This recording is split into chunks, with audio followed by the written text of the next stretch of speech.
Vamos iniciar os nossos estudos, dando continuidade no nosso estudo do Livro dos Médiuns. Nós estamos no capítulo 24, Identidade dos Espíritos, as provas possíveis. Nós paramos aqui na metade do item número 256, então a gente continua a partir daqui. Nós começamos tratando, sobre a dificuldade que é identificarmos principalmente aqueles espíritos que se apresentam como personalidades antigas, porque nós não temos o contato, não tivemos contato com eles, não conhecemos seus hábitos, a sua forma de se expressar, muitas vezes algumas características de sua personalidade, que elas foram se perdendo no tempo, e hoje o espírito se apresenta com aquela identidade e nós não temos como confirmar. Então o que Kardec reforça é que nesses casos o que importa para nós é absorvermos exatamente a essência da mensagem, independente da assinatura. Então aqui no último trecho que nós colocamos, nós lemos aqui, que é um outro caso também, ele diz assim que, deixa eu voltar só um pouquinho aqui, bom, a 256 para a gente recapitular. À medida que os espíritos se purificam e se elevam na hierarquia, as características distintas de sua personalidade desaparecem, de certa maneira, na uniformidade da perfeição, mas nem por isso deixam de conservar a sua individualidade. É o que se verifica com os espíritos superiores e os espíritos puros. Nessa posição, o nome que tiveram na Terra, numa das 1000 existências corporais efêmeras por que passaram, nada mais significa. Notemos ainda que os espíritos se atraem mutuamente pela semelhança de suas qualidades, constituindo grupos ou famílias simpáticas. Se considerarmos, por outro lado, o número imenso de espíritos que, desde a origem dos tempos, deve haver atingido os planos mais elevados, e se compararmos ao número tão restrito de homens que deixaram na Terra um grande nome, compreenderemos que entre os espíritos superiores podem comunicar-se a maioria, que podem se comunicar-se a maioria não deve ter nomes para nós. Mas como precisamos de nomes para fixar as nossas ideias, eles podem tomar o de um personagem conhecido cuja natureza mais se identifique com a deles. Isso aqui é interessante que a gente conversou na semana passada, quando nós falamos, por exemplo, que quando nós pensamos num espírito de alta envergadura no nosso meio, principalmente vamos colocar no meio espírita aqui do Brasil, os nomes mais conhecidos são aqueles que participam de livros, são aqueles que participam de psicofonias. Então nós temos Joana de Ângeles, Emmanuel, Bezerra de Menezes, Meimei, Manuel Filomeno de Miranda e outros espíritos que vão surgindo. Mas vamos supor que numa região, por exemplo, do Nordeste brasileiro, nós tivemos um centro espírita, onde um dos dirigentes desse centro espírita era um espírito bastante desenvolvido moralmente, realizou um grande trabalho, mas nunca se tornou famoso, nunca publicou nada, nunca apareceu na mídia. E aí então nós estamos no centro espírita e ele traz a sua mensagem, colocando ali um José da Silva, uma Maria de Souza, nomes bem comuns, que hoje nós observamos que não tem grandes expressões para nós, pelo menos enquanto nomes registrados na história da nossa sociedade, mas nem por isso deixaram de ser espíritos com grande importância.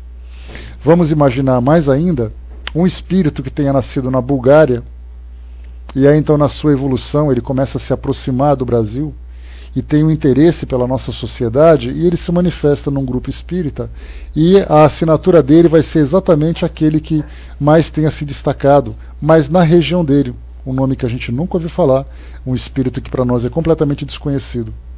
Dependendo da necessidade que esse espírito tem de deixar marcado de um modo mais intenso a sua mensagem, ele, em acordo com outras entidades do mesmo quilate, da mesma envergadura, utiliza um nome que para nós tem significado, mas que para ele não tem grande importância, exatamente porque as personalidades terrenas para os espíritos que se elevaram na escala evolutiva, eles acabam perdendo o sentido, perdendo a importância. Porque um nome, em tantas e tantas existências que eles já tiveram, significa muito pouco. E até porque também, quando eles chegam no plano espiritual, e eles então começam a evoluir, já não tendo mais necessidade de se reencarnarem, quando eles utilizam a personalidade, o nome que eles tiveram quando estavam encarnados, seria, digamos assim, de uma forma, analisando de uma forma mais direta, seria quase que um rebaixamento para eles. Porque eles diriam assim, eu fui, ou eu vivi como fulano, mas depois de tanto tempo no plano espiritual e alcançando esferas mais evolutivas, aquilo que ele fez quando estava encarnado certamente já ficou para trás, porque ele já consegue maiores realizações.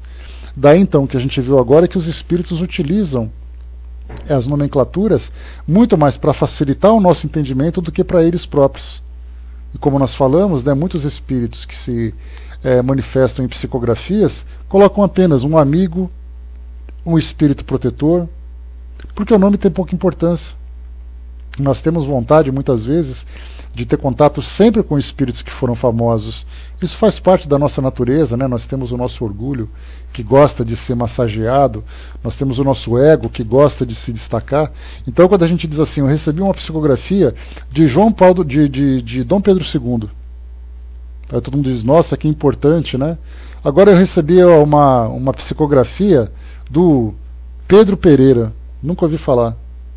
Então a gente fica assim meio desgostoso, meio insatisfeito. Então, na verdade, é muito mais uma questão de ego e de orgulho do que de importância. Mas os espíritos têm essa preocupação conosco para que a gente consiga absorver a mensagem dentro das nossas características, dentro das nossas limitações.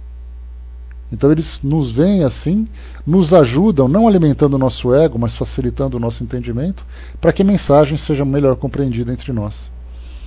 E continua para nós aqui. É assim que os nossos anjos guardiões se fazem conhecer, na maioria das vezes, pelo nome de um santo que veneramos, escolhendo geralmente o do santo de nossa preferência. Aqui, como a gente já conversou no nosso estudo anterior, nós lembramos que quando Kardec traz essa instrução, ele não fala apenas para espíritas, ele fala para pessoas que, embora tenham proximidade com o espiritismo, eles têm ainda as suas crenças, eles professam ainda a sua fé particular. E nesse caso, sendo católicos, que era muito mais comum naquela época, ele diz que muitas pessoas fazem novena. Caiu, Fininha, foi e voltou. Eles fazem suas novenas, eles fazem ali as suas preces, eles visitam os santuários. E aí então, se eu me declaro devoto de um santo e o espírito vai se manifestar, nada mais natural do que o espírito assumir o nome daquele santo, para que aquele fiel, aquela pessoa, aquele encarnado, possa viver com mais intensidade a presença daquele espírito. E eles fazem isso com toda a boa vontade, com toda a sinceridade, para que nós sejamos beneficiados. Miriam colocou isso, me lembra a mensagem psicofônica de um Chico, em casa espírita de Uberaba, mas que ao final disse, eu sou o Chico de Berlândia, Pois é, bem legal, Miriam? Então, para a gente ver, principalmente aqueles espíritos de bom humor, melhor ainda, Então fica mais fácil de lidar com eles, Mas, na verdade, eles tentam sempre trabalhar com as nossas limitações, com as nossas dificuldades. E continua.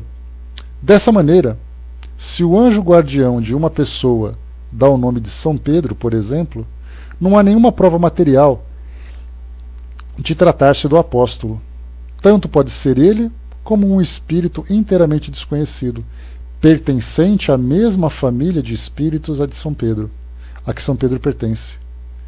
Acontece ainda que, seja qual for o nome pelo qual se invoque o anjo guardião, ele atenderá ao chamado porque é atraído pelo pensamento, e o nome lhe é indiferente.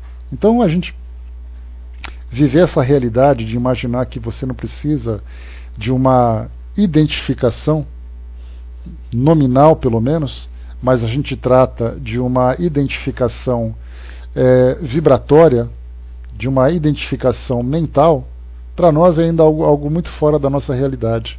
É algo muito abstrato para que a gente possa entender como isso funciona. Porque às vezes eu faço uma prece, por exemplo, num momento de dificuldade ou num momento de angústia, faço uma prece, né, e peço o amparo de Jesus. Nós temos à nossa volta uma legião de espíritos que são atraídos pelas nossas solicitações, que são espíritos familiares, espíritos amigos, espíritos protetores, que vêm pelo simples fato da gente ter mentalizado a imagem de Jesus. E aí então é a mesma coisa, quando nós temos pessoas que professam outras crenças, que fazem suas preces diretamente a Deus, que fazem suas preces a Jesus diretamente ou ao seu santo de devoção, os espíritos estarão ali do lado, que trabalham em seu nome, porque a partir do momento em que essas entidades se comprometem pelo bem, independente do nome, né, que são evocados, né, ou, né, que nós imaginamos que eles chamem, eles simplesmente se farão presentes pelo fato de nós nos colocarmos naquela condição de solicitação. Ainda temos muita coisa a aprender a respeito da prece, do nosso intercâmbio com o mundo espiritual. Nós podemos nos imaginar, mais uma vez, né, lembrando que os espíritos, tanto os espíritos superiores como os espíritos inferiores, os inferiores não significam necessariamente que sejam maus, né, a gente lembra disso.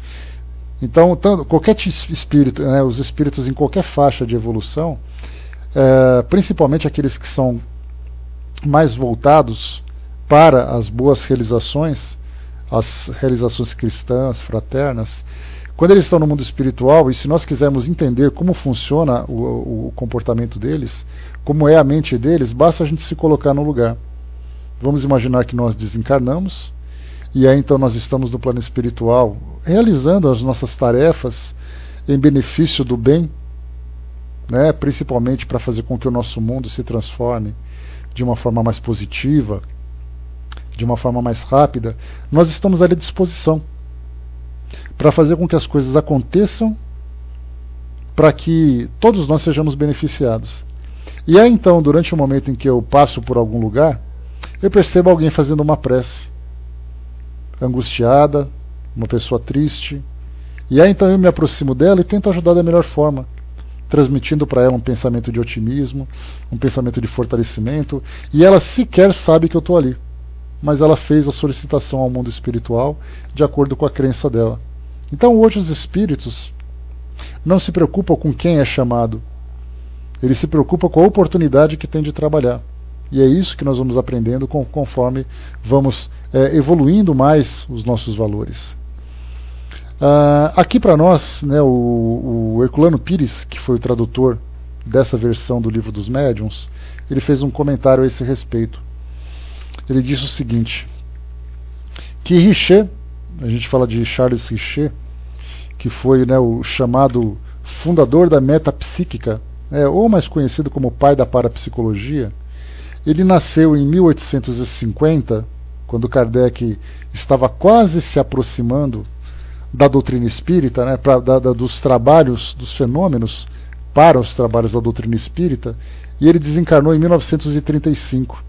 Então a gente pode dizer que Kardec não teve oportunidade de conhecer Charles Richer, que foi, como eu falei para vocês, um grande estudioso da parapsicologia e, consequentemente, um grande estudioso dos fenômenos anímicos. Então, enquanto Kardec chamava de fenômeno anímico, porque era um fenômeno que vinha da ânima, que é a alma, Charles Richer falava sobre a força da mente, que ele veio desenvolver depois. Quando Kardec desencarnou, Richer estava com 19 anos de idade. Isso significa que eles não conseguiram se encontrar, eles não conseguiram se conhecer.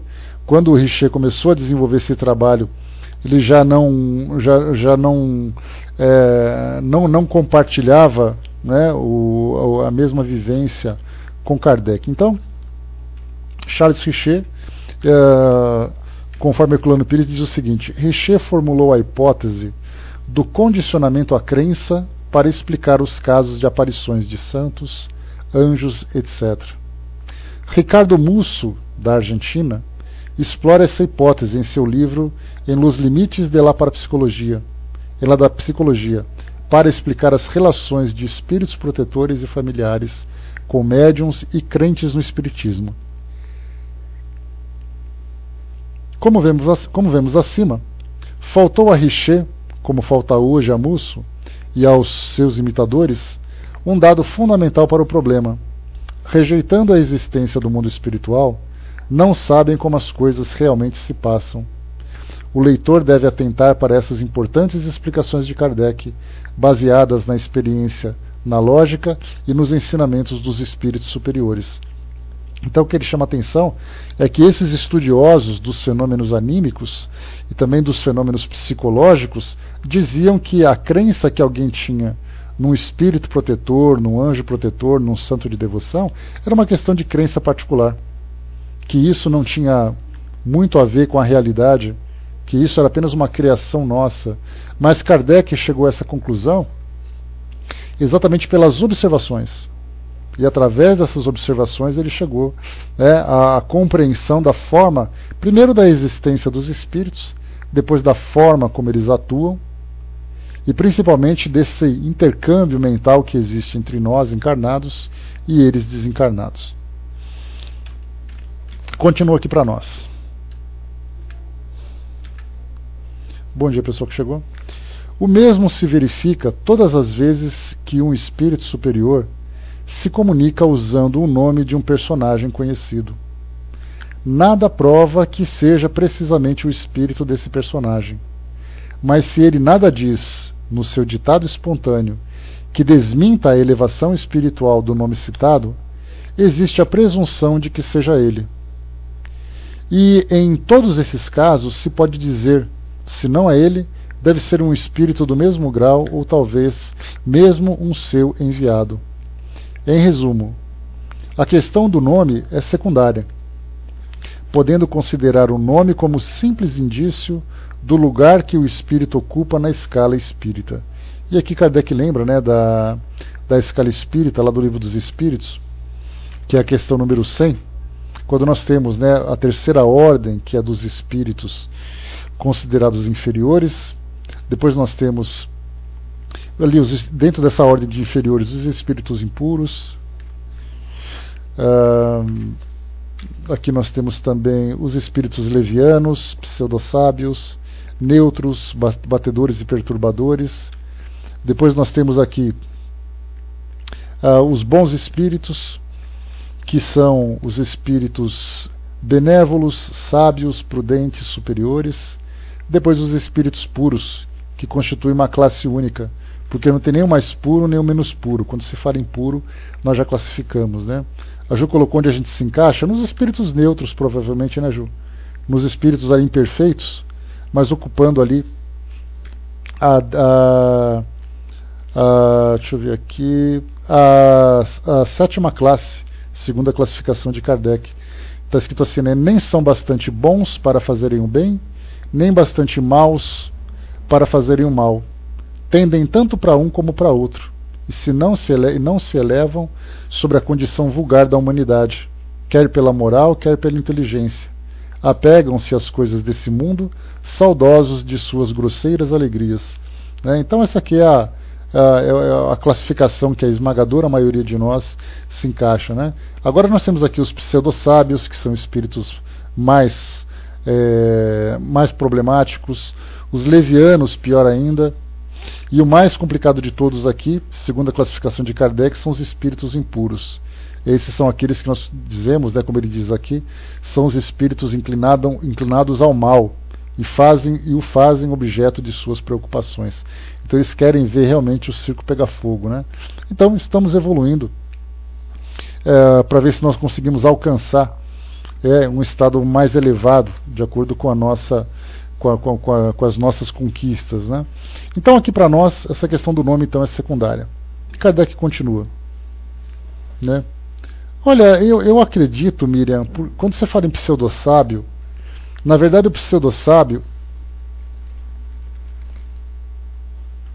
nós podemos considerar que são aqueles que se consideram donos da verdade. Nós, na verdade, somos espíritos ainda apaixonados. Então, quando nós emitimos a nossa opinião, com aquela paixão, dá a impressão de que nós realmente nos consideramos donos da verdade. Só que nós somos equivocados. Já os pseudo-sábios, eles descartam qualquer possibilidade de uma outra afirmação que não seja a sua, e eles vivem em função da difusão de suas ideias. né? Então, assim, essa questão do pseudo-sábio seria muito mais assim por um deslize da nossa parte do que pela intenção de sermos assim, de termos essa arrogância, essa prepotência de sermos detentores, né? Então eu entendo assim, dessa forma, né? Porque eu não vejo assim, espíritos neutros como nós somos aqueles assim meio que fazendo parte de uma manada, né? Exato, exatamente, certinho a sua colocação. Não somos mentirosos profissionais, né? Nós somos mentirosos ocasionais. É diferente, né?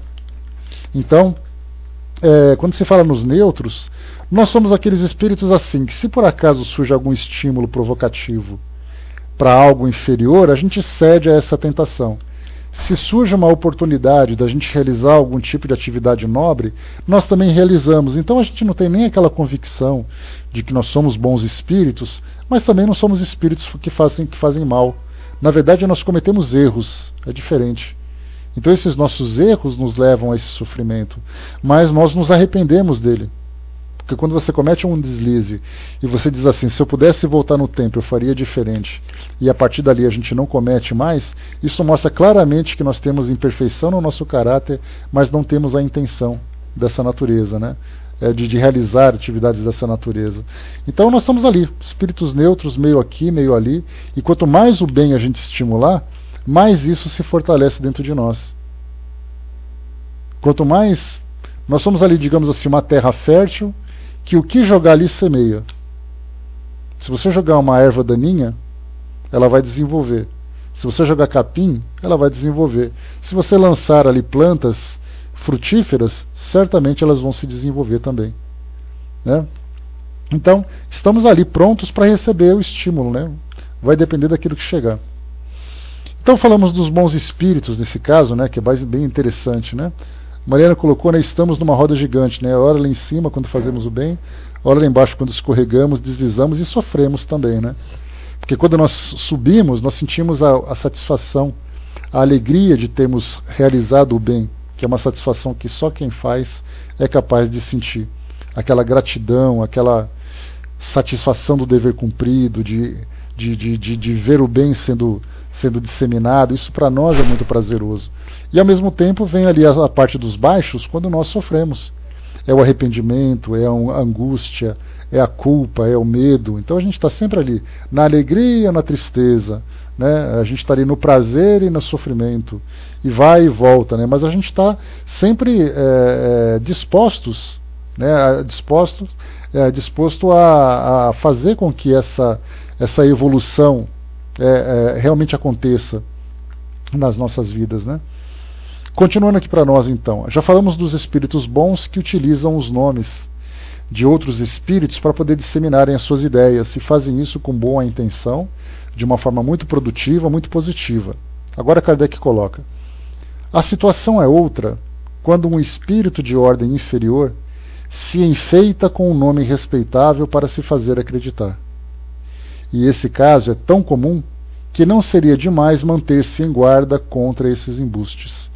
Então essas fantasias, né, essas pseudo-personalidades que se manifestam como nomes de santos, como nomes de gente famosa, como nomes de entidades temidas no plano espiritual. Se você fala para um católico evangélico que você é um demônio, ele vai acreditar, porque isso faz parte de suas crenças. E ele vai se divertir bastante com isso, porque o que interessa para ele é trazer aquela provocação, é trazer aquela influência negativa. Então ele vai dizer, né, eu sou o demônio, e as pessoas vão dizer aquelas palavras sacramentais, fazerem sinais, rituais, para poder exorcizá-lo, né? E ele vai se divertir bastante com isso, já que essas entidades não existem. Assim como outros vão chegar e dizer assim, olha, eu sou o santo tal, e ele vai começar a falar em nome desse santo. E para aqueles que são devotos, vão acreditar piamente que é exatamente aquele santo que vai chegar.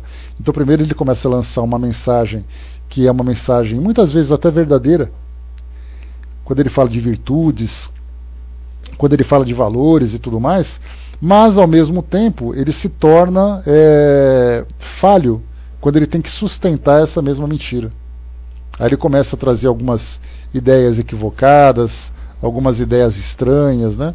E aí então ele acaba sendo desmascarado. Se aquela pessoa que se foi envolvida inicialmente ter essa percepção, né, tiver essa percepção. E dentro do mundo espírita nós temos a mesma coisa. Quantos e quantos espíritos que se utilizam de grandes médiuns que tiveram conosco para trazer uma ideia e muito mais para influenciar o médium.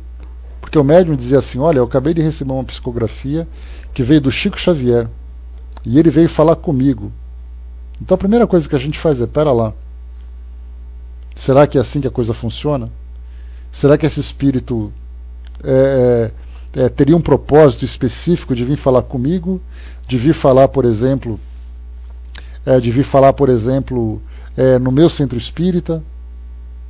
Porque se eu sou um espírito que desencarna e eu tenho o objetivo de disseminar uma mensagem, naturalmente eu vou procurar aqueles espíritos e aqueles encarnados, aqueles médiuns com quem eu tenho afinidade, principalmente se são conhecidos meus. Se eu posso falar com os meus amigos, por que eu falaria com um desconhecido? E depois o próprio conteúdo. Por isso, então, Kardec coloca, né, manter-se em guarda contra esses embustes. E continua. Porque é graças a nomes emprestados, e sobretudo com a ajuda da fascinação, que certos espíritos sistemáticos, mais orgulhosos do que sábios, procuram impingir as ideias mais ridículas. Então eles utilizam esses nomes e falam, olha, eu sou fulano e eu vim trazer essa mensagem. A princípio não é nada muito agressivo, mas ele fala, por exemplo, se ele tem a intenção de provocar algum tipo de turbulência, algum tipo de discordância que há no grupo, então ele vai dizer uma prática que é equivocada e tudo mais. Pessoal, me dá só um instantinho, por gentileza, eu já volto em um segundo.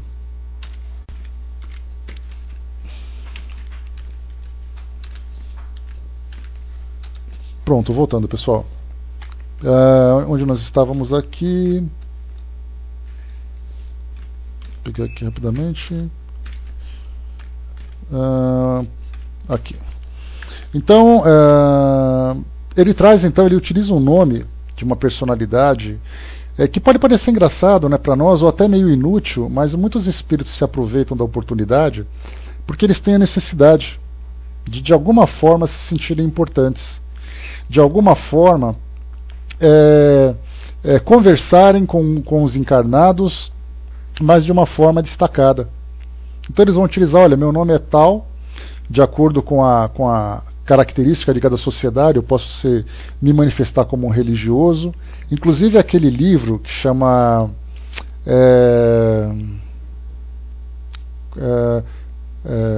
Novas Utopias, que foi um livro que, a princípio, psicografado pelo arcebispo de Recife, né, Dom Helder Câmara, e ele foi recebido, a mensagem foi recebida, o livro foi recebido num centro espírita, né, aqui do Brasil.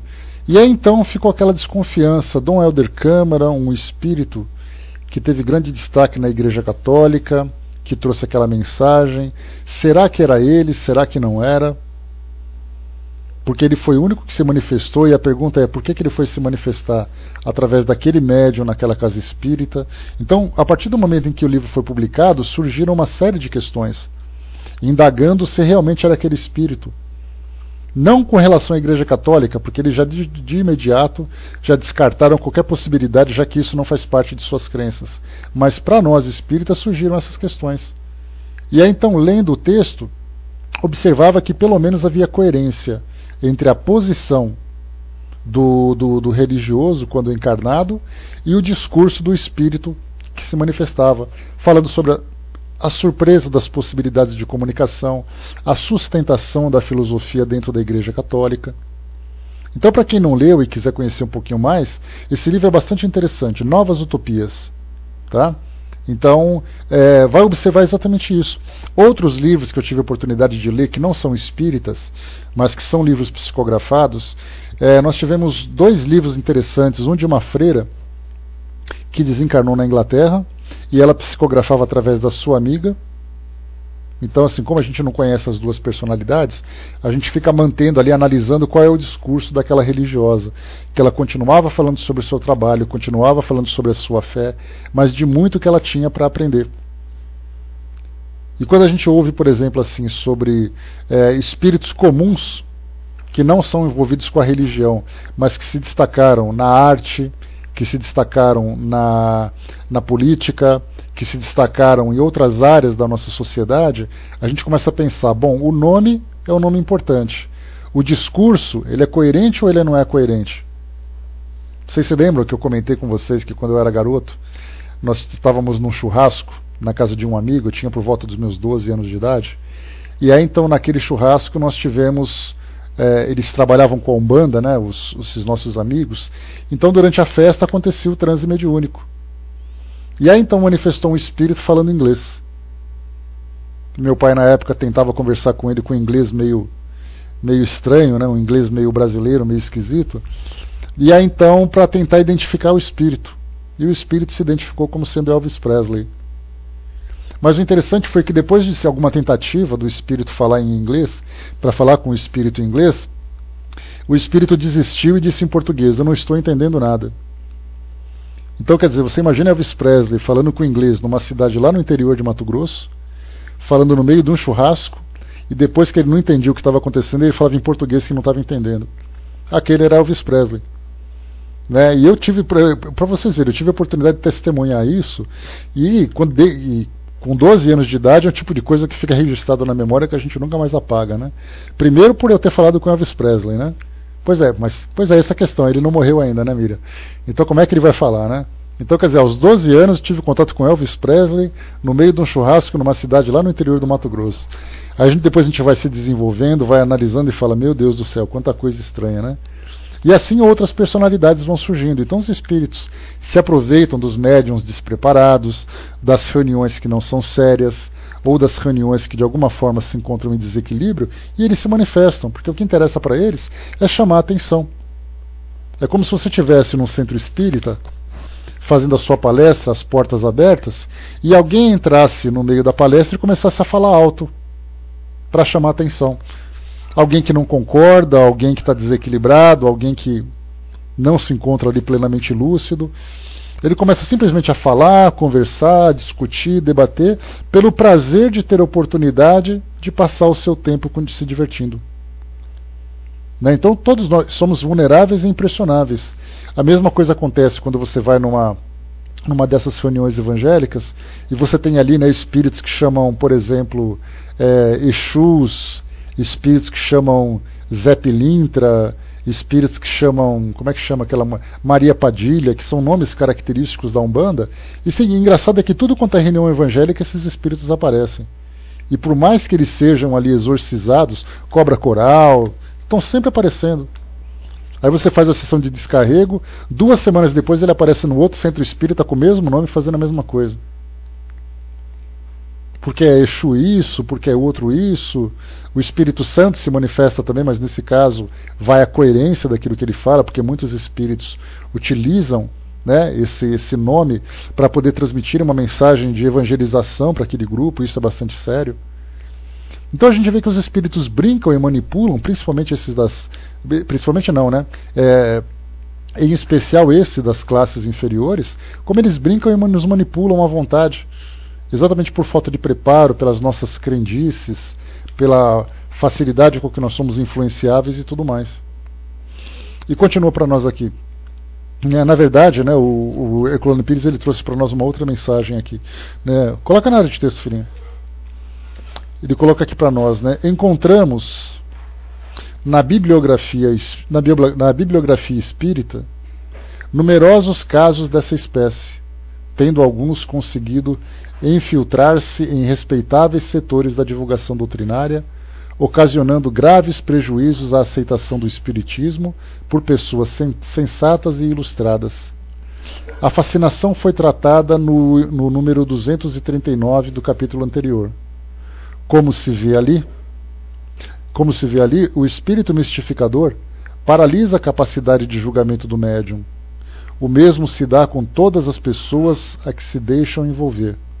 É essa a razão porque ideias absurdas e ridículas se espalham nos meios doutrinários, defendidos por pessoas cultas, às vezes dedicadas ao movimento, mas invigilantes e pouco atentas às advertências deste livro. Então o que a gente vê aqui é exatamente isso, né? Livros que são publicados, que trazem mensagens bastante bastante equivocadas com relação às bases doutrinárias. E os médiums se deixam levar porque primeiro o espírito o envolve. Eu me manifesto, por exemplo, durante 6 meses, sempre trazendo uma mensagem positiva, uma mensagem evangelizadora, porque eu não tenho escrúpulos para poder utilizar esse tipo de argumento para poder seduzir o médium. E aí então eu vou chamando a atenção, vou conquistando a atenção e a confiança dele, e aí então eu digo para ele assim, olha, então a partir de agora, já que nós conseguimos estabelecer essa relação que você me conhece bem, e nós já nos conhecemos bem, então nós vamos começar a escrever um livro a partir de agora. E aí então eu começo a escrever o livro, e mesmo sabendo que algumas vezes eu escrevo alguma coisa que eu tenho desconfiança, o espírito vai dizer assim, você pode confiar em mim, você sabe que pode confiar.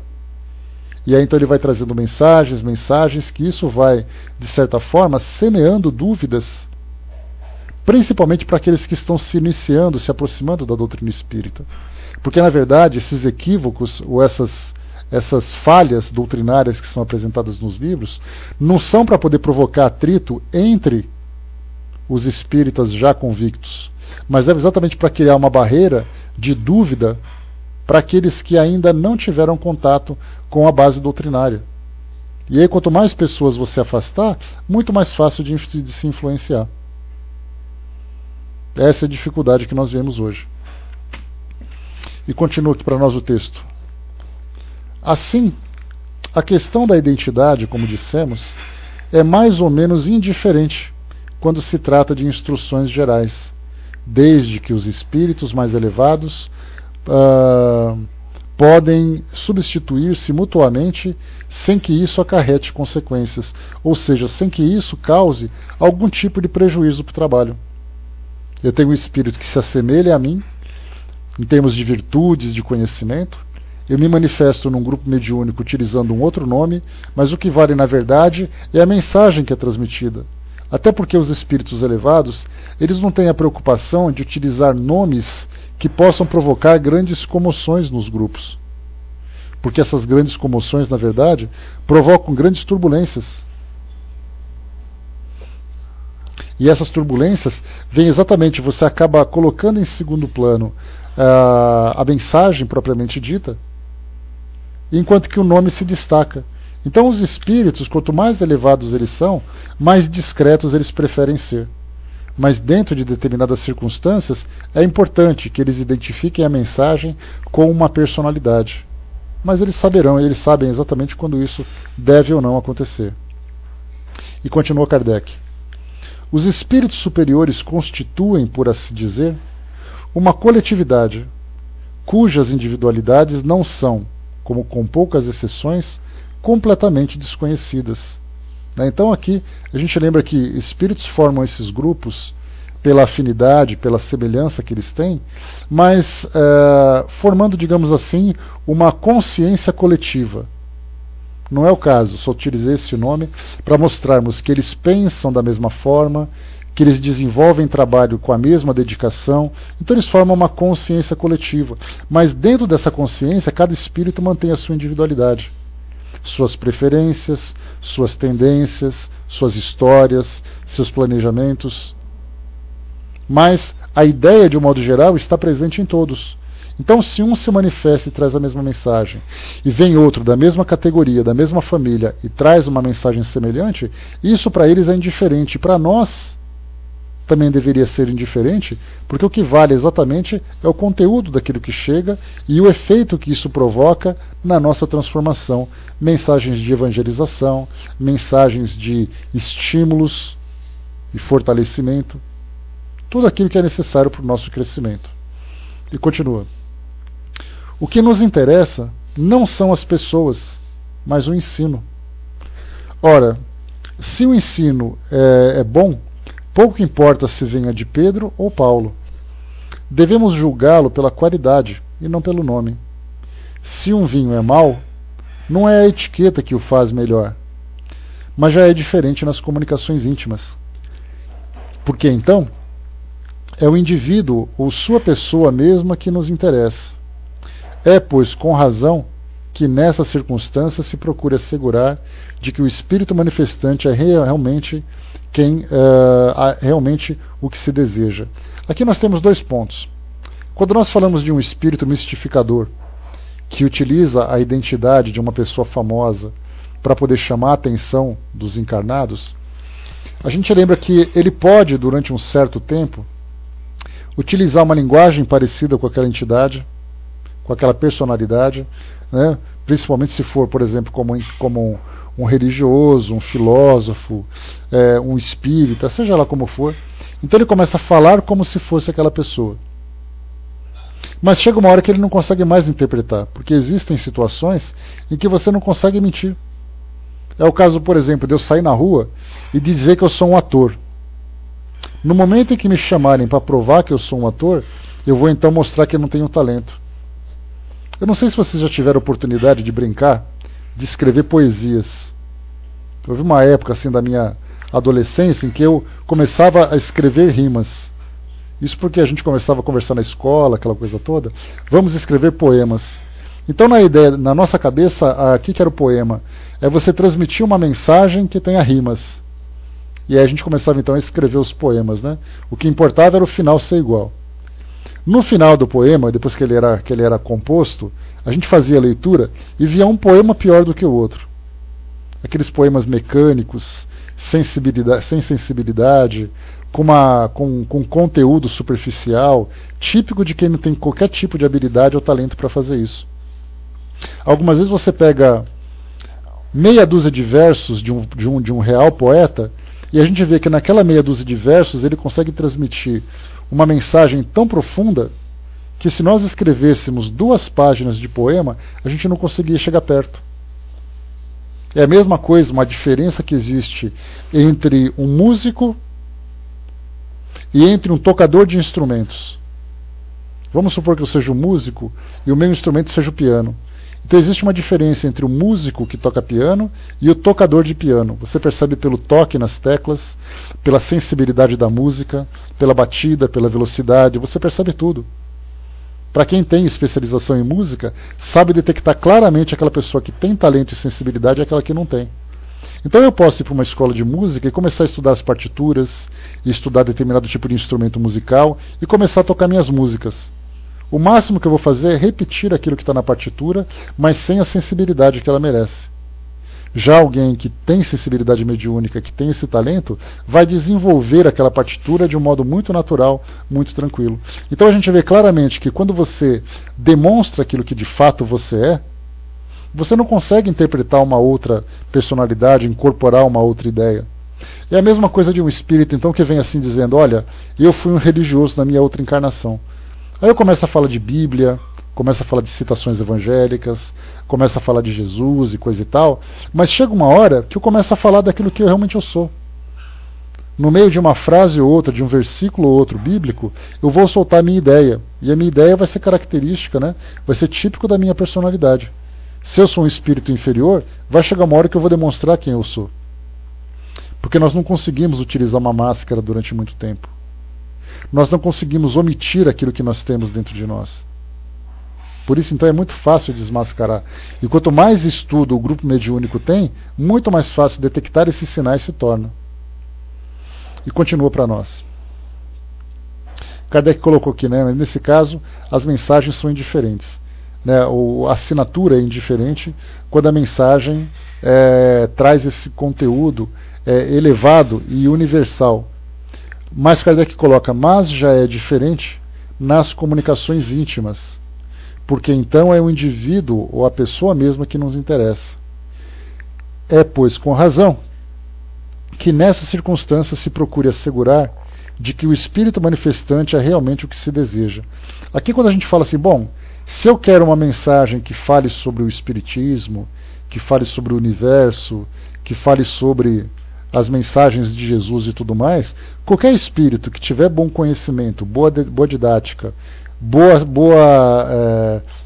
bom conteúdo e tem ali a sinceridade, ela é válida. Mas e se eu quiser conversar com um familiar meu que desencarnou? Aí já não pode ser qualquer um, tem que ser ele. Minha avó desencarnou em 97, Aí então eu faço uma evocação e peço para que ela venha conversar comigo. Nosso amigo Reinaldo, que desencarnou há pouco tempo. Converso com o Reinaldo, faço uma solicitação e falo: Rei, vem cá conversar com a gente. Não adianta outro espírito chegar e dizer alguma coisa, porque na verdade eu quero conversar com ele. É a opinião dele, são as ideias dele, é o que ele está sentindo, a minha preocupação é com ele e não com outro espírito. Aí nesse caso vem um espírito e começa a falar. Conhecendo o Reinaldo como nós conhecemos, nós temos ali uma ideia de que podemos ter uma ideia se aquilo que o espírito escreve tem a ver com aquilo que o nosso amigo era. Nós podemos identificar com facilidade.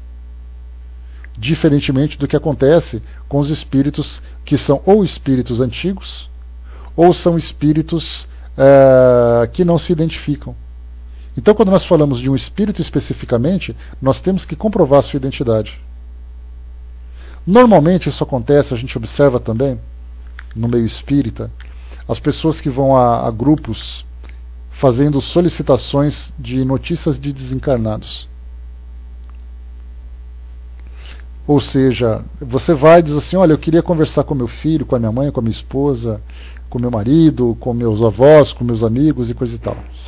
Aí então o espírito vem. Normalmente, nesse primeiro contato, a gente observa isso principalmente nos livros que foram publicados que trazem esse conteúdo de mensagens psicografadas. São mensagens bastante genéricas. Algumas vezes o espírito precisa se identificar utilizando o nome de pessoas da família, lembrando de eventos que são elementos que vão dar para aquela família condições para que ele possa de fato dizer que é aquela pessoa. Em 97 minha avó desencarnou. Pouco tempo depois, as minhas tias começaram não a frequentar, mas foram algumas poucas vezes num centro espírita daqui de São Paulo.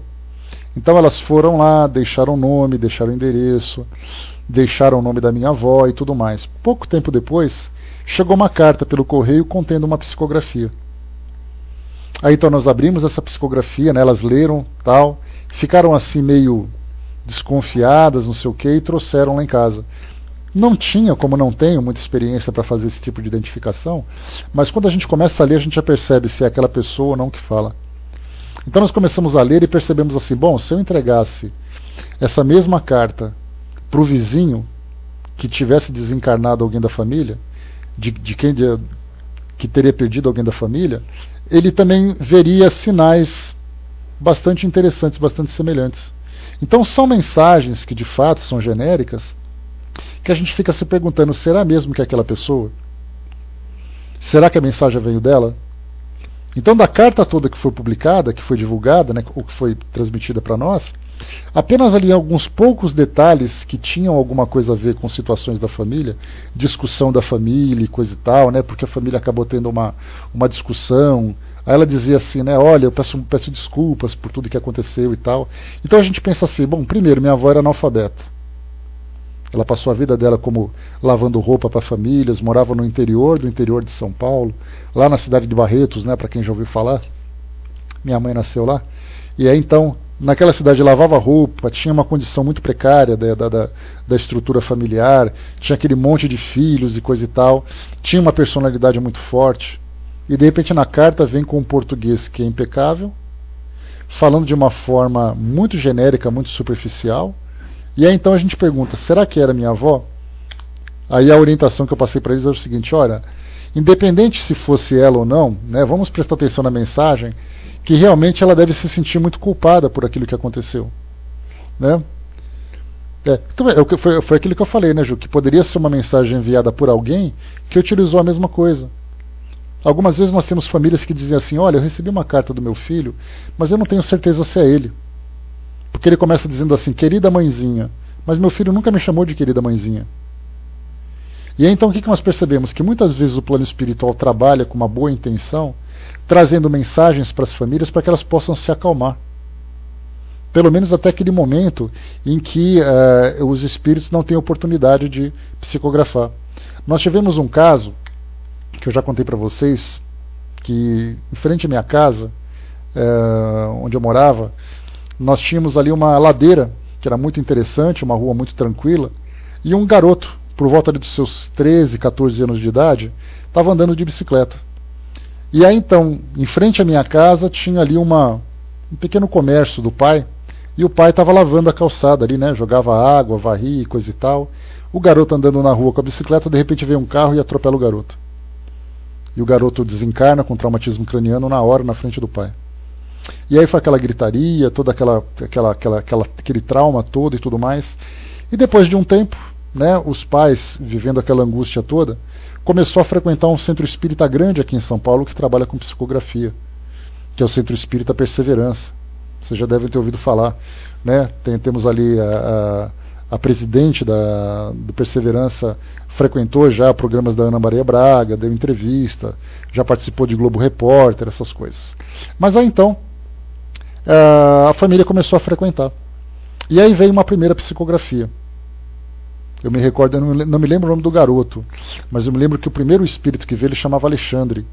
Aí ele dizendo assim, olha, eu vim em nome do garoto, né, falou o nome dele, porque ele se encontra em recuperação e não tem condições de se manifestar. Mas eu vim dizer a você que ele está muito bem, ele está se recuperando, e em breve ele poderá estar aqui com vocês. A família recebeu essa carta realmente como um recado, né, com todas as características, com o espírito se identificando, que eu sou um espírito amigo e coisa e tal, né. Depois de um tempo o garoto começou a se comunicar. Ele trouxe mais ou menos umas 8 ou 9 psicografias para aquela família.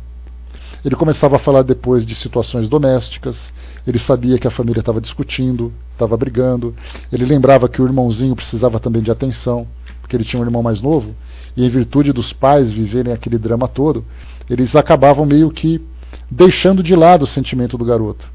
E aí então ele chamava atenção e coisa e tal.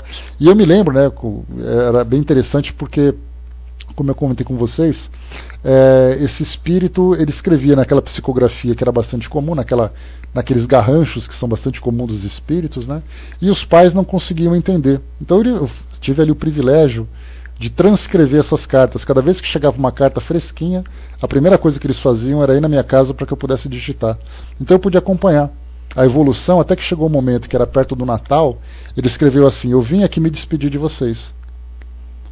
Né, desejando um Natal para todo mundo e tal, e trouxe ali umas palavras de otimismo, palavras de carinho para a família e tal. Então, assim, eu pude acompanhar a evolução desse espírito desde o início, quando ele não podia se comunicar, até depois que ele conseguia. Então a gente vê que nesse caso a família se sente muito segura. Mas em outros casos, quando os espíritos trazem mensagens genéricas, acabam ficando com muitas dúvidas.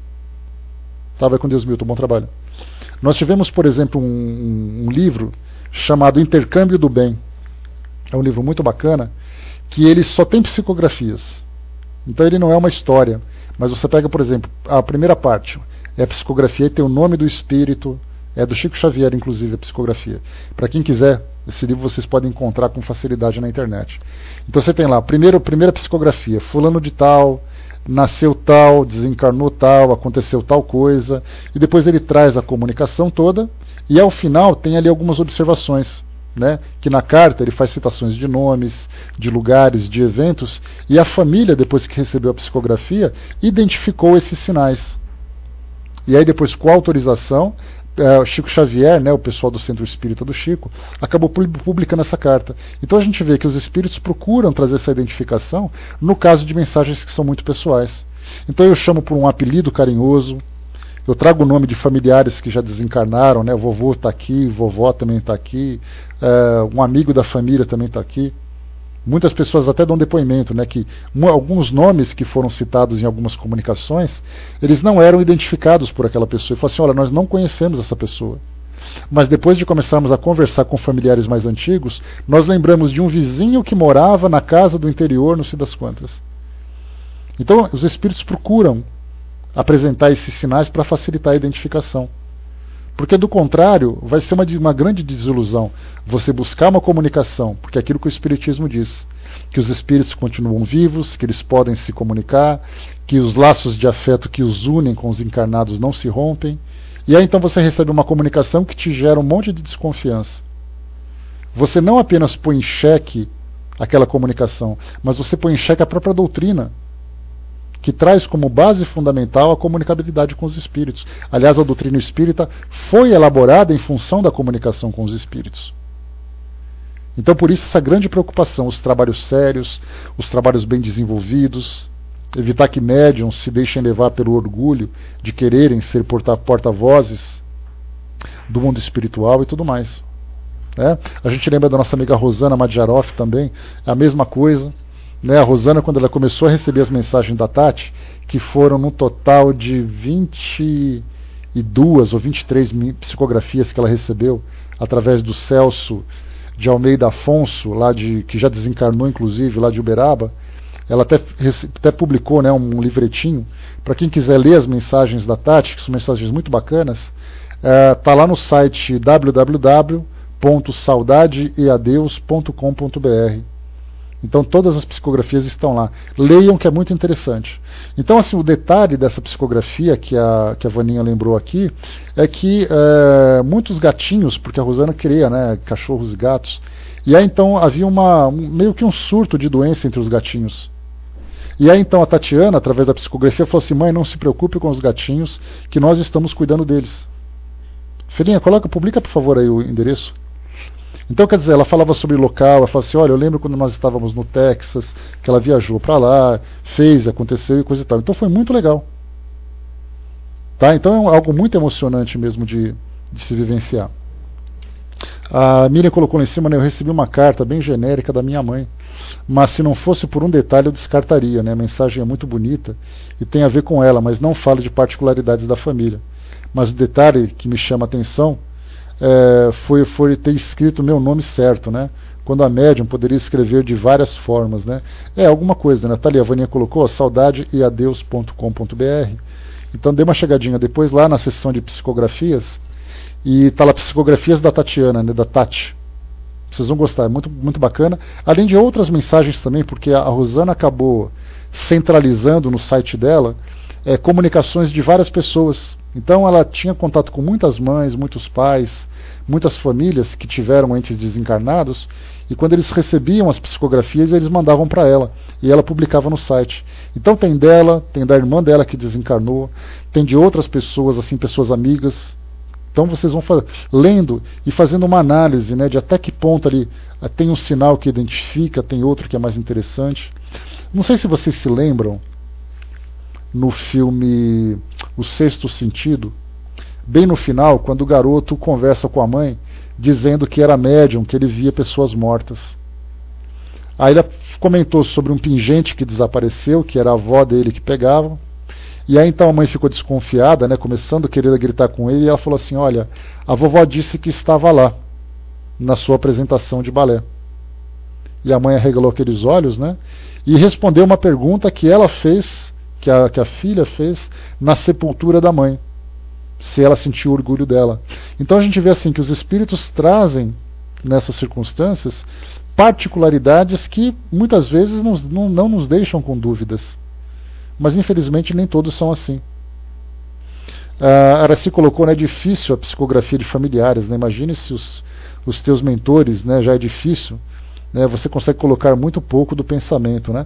É um processo que a gente vai aprendendo, Araci, através do estudo, né? Porque a gente vê que aquilo que os espíritos passam para nós, através dos livros doutrinários, dos livros complementares e tal, a gente vê que é uma dificuldade muito grande, primeiro do espírito organizar suas ideias, o tempo que ele se encontra naquela fase de perturbação, a afinidade que ele tem com o médium, o auxílio que ele recebe.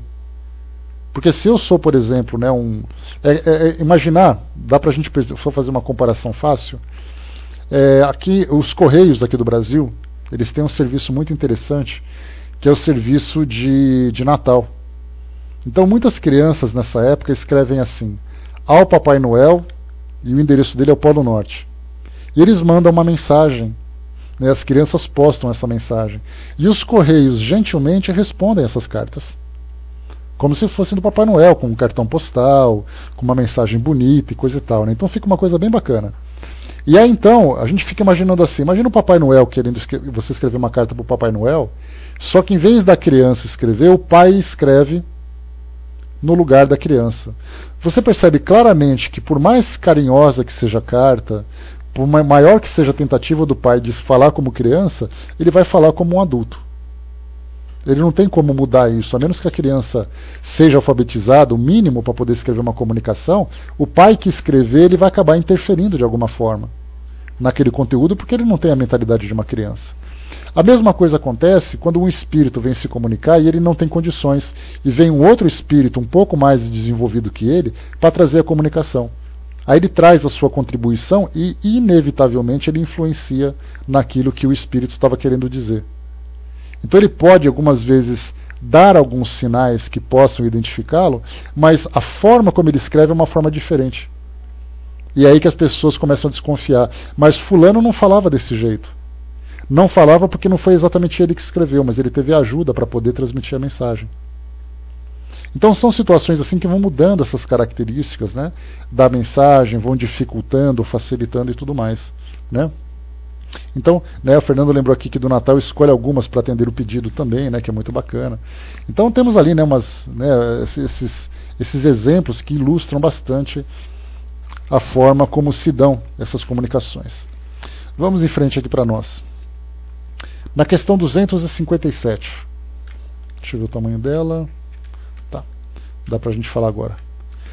A identidade é muito mais fácil de constatar quando se trata de espíritos contemporâneos, cujos hábitos e caráteres são conhecidos. Porque são precisamente esses hábitos, de que ainda não tiveram tempo de se livrar, que nos permitem reconhecê-los. E digamos logo que são eles um dos sinais mais certos de identidade. Herculano Pires complementa aqui. A identificação dos espíritos é feita através da personalidade do falecido. Dados diversos podem ajudar essa identificação, mas não são o seu caráter, os seus modos, os seus hábitos, todo esse conjunto pessoal que nos provam a sua presença. Exigir a identificação material é absurdo, mas quando essa identificação é possível, como pelos sinais digitais, pela forma do rosto, pelas mãos impressas no gesso, ou mesmo pela fotografia ou pela materialização do espírito, ainda assim os negadores sistemáticos não a aceitam. Kardec tem razão ao acentuar a importância da identificação pela personalidade. Aqui é fácil, né? A gente pode ver, por exemplo, nós chegamos a comentar sobre isso no nosso estudo anterior, Irineu Gasparetto, que é um médium que trabalha com música mediúnica, para aqueles que não viram ainda, procurem no YouTube Irineu Gasparetto, música mediúnica. E vocês vão encontrar algumas apresentações que ele fez em programas de televisão ou em gravações que aconteceram em shows que ele fez, que são shows, né, cuja renda é doada para obras assistenciais. E no caso de um dos shows que ele fez em Minas Gerais, eu não me lembro agora a cidade, foram 24 cantores que se apresentaram através dele. Então, muito bacana, né, esse trabalho.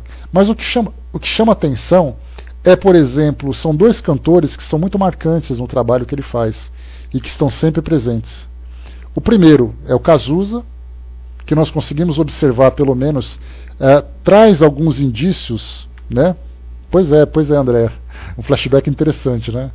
Então, assim, traz indícios interessantes da personalidade do Cazuza, da forma como ele canta, do estilo musical que ele tinha, do tipo de letra, que embora não sejam letras mais voltadas para as situações de um encarnado, né? Cazuza falava muito sobre protestos, sobre a necessidade da população manifestar suas insatisfações e coisa e tal.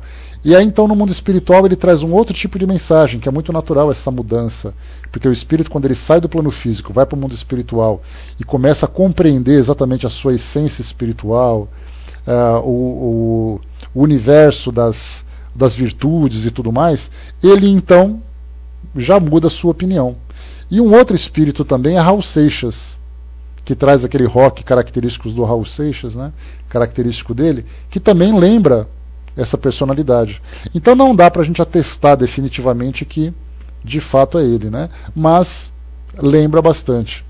O Nando colocou, já assisti, não me convenceu, né? Achei muito estranho todos aqueles espíritos lá à disposição dele no estalar de dedos, achei forçado, né? Olha, Nando, eu até vejo coerência, né? Porque nós temos espíritos, médiums, por exemplo, que não é que estão à disposição deles, né? É um trabalho que ele se compromete a fazer, não estou defendendo aquilo que ele fala, mas é um trabalho que ele se compromete junto aos espíritos. Ao mesmo tempo que nós temos ali médiums que fazem pinturas mediúnicas, nós temos ali pintores de renome que estão sempre juntos deles. Assim como nós temos espíritos médiums que fazem cirurgias espirituais, que nós temos grandes nomes que também estão com eles. Né? Então, quando a gente fala, né, sobre a questão do trabalho mediúnico, quando ele é bem organizado, quando ele é bem trabalhado, nós temos aqueles grupos de espíritos que estão dispostos a colaborar. Até porque quando a gente fala hoje em música mediúnica, em pintura mediúnica, nós falamos da arte. No passado, os espíritos se manifestavam e impressionavam os encarnados através das manifestações físicas. Como, por exemplo, mesas girantes, batidas, materializações, aquelas cirurgias que o Dr. Fritz fazia, vocês se lembram, né?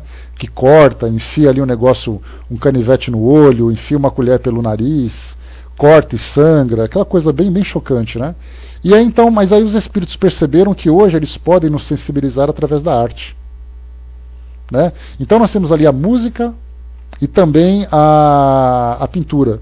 E hoje nós temos também escultura, que eu já falei para vocês. O próprio José Medrado, por exemplo, ele começa a trabalhar agora com esculturas mediúnicas. E o primeiro trabalho que ele fez foi com o Aleijadinho. Então nós vemos o quê? Os espíritos utilizando hoje um outro método para poder chamar atenção. Então tem uma entrevista, Nando, não sei se você já chegou a ver, que o Irineu Gasparetto deu para o Jô Soares. Você coloca assim, Irineu Gasparetto e Jô Soares. Ele falava um pouquinho sobre o trabalho mediúnico dele, falava sobre a forma como os espíritos se manifestam, quem eram os espíritos que estavam ali sempre presentes, ajudando naquele trabalho que ele fazia de divulgação das atividades dos espíritos no plano espiritual. Então, quer dizer, não estou defendendo, dizendo que é definitivamente aquilo, mas os indícios, né, a forma como as coisas aconteceram, eram muito interessantes. E se assemelhavam muito à realidade. Né? Então, assim, vale a pena vocês estudarem um pouquinho sobre isso daí também, para falar sobre essa identidade. E aí, o que vocês vão fazer? Vocês assistem a esses vídeos e fiquem analisando para ver se por acaso aquilo chama atenção ou não. Né? Qual do Elvis, Gil? Do que eu falei ou do Elvis dele? Do meu Elvis ou do dele? Do dele? Olha, ele falava muito que tinha assim, Janis Joplin, que estava sempre junto dele, John Lennon estava sempre junto dele, Louis Armstrong estava junto dele. Então ele falava assim de nacionais e internacionais, mas a gente vê que isso é coerente, né? Porque Van Gogh se manifesta através de outros pintores. Que mais? Nós temos ali Pablo Picasso, que são espíritos de outros países também. Né? No caso do Florencio, bom, tem tantos outros ali, né? Então, analisem esses detalhes para vocês verem se vocês conseguem identificar as características daqueles espíritos. É um exercício interessante para que a gente conheça uma personalidade que está viva. E nada melhor do que você convencer as pessoas trazendo aqueles que eram famosos, né? O Fernando colocou, né, ali um livro da Zíbia, achei meio fantasioso, né? Bom, com relação a livros, né, Nando, a gente tem que ter cuidado mesmo, né? A gente fala só sobre identificação de espíritos mesmo, nesse sentido. Deixa eu ver aqui em cima. A Araci colocou, né? Já vi apresentações de José Medrado nas pinturas e é assim que funciona, né? Pois é, os espíritos estão ali juntos. O Dudu colocou, né? Mas o irmão dele, no estalar de dedos na pictografia, mostra muitos pintores de renome, né? E convence tal a semelhança da pintura feita pelo espírito que chega, né? Sem dúvida nenhuma. A Miriam colocou, né, o problema é que o médium pensar e dizer que eles estão à sua disposição, aí só os vaidosos e não os comprometidos. Né? E isso acaba, sem dúvida nenhuma, abalando, né, toda a estrutura do trabalho que está sendo feito. O que mais aqui já colocou? Só um instantinho, pessoal. De novo, um minutinho só, por favor.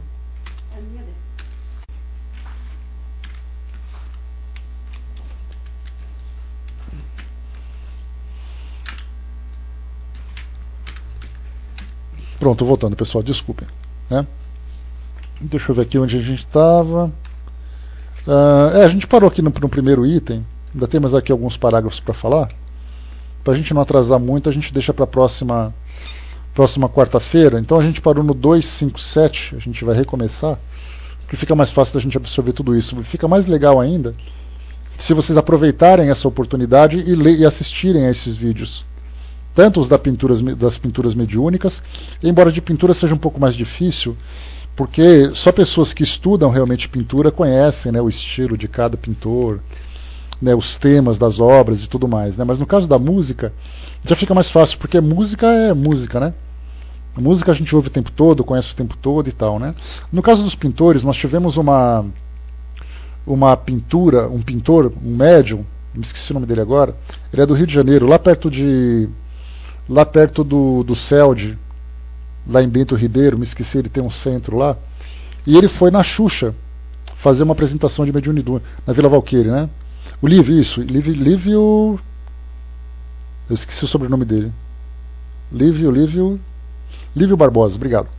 E ele foi na Xuxa, esse programa está até no nosso site, lá no spiridige.net/mídia. Ele fez a apresentação dele, só que além dele, a Xuxa também convidou um analista de artes, um professor de pintura, alguma coisa assim. E aí então ele falava exatamente da coerência, do estilo, da semelhança das obras e tudo mais, né? Então foi nesse caso, né, um profissional fazer ali a vistoria do trabalho que foi feito.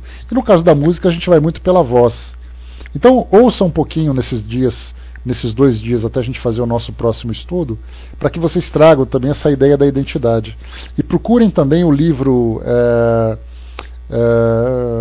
Intercâmbio do Bem, né? Intercâmbio do Bem, do Chico Xavier, que também tem um monte de psicografias de cartas familiares, né, de pessoas que cederam, né, o direito de publicação para o nosso conhecimento. Então isso vai ser um material bastante interessante para o nosso estudo. Tá bom? Então, pois aí, vai ter chamada oral na próxima vez, então, hein? Ainda tem isso. Bom, quem vai fazer, filhinho?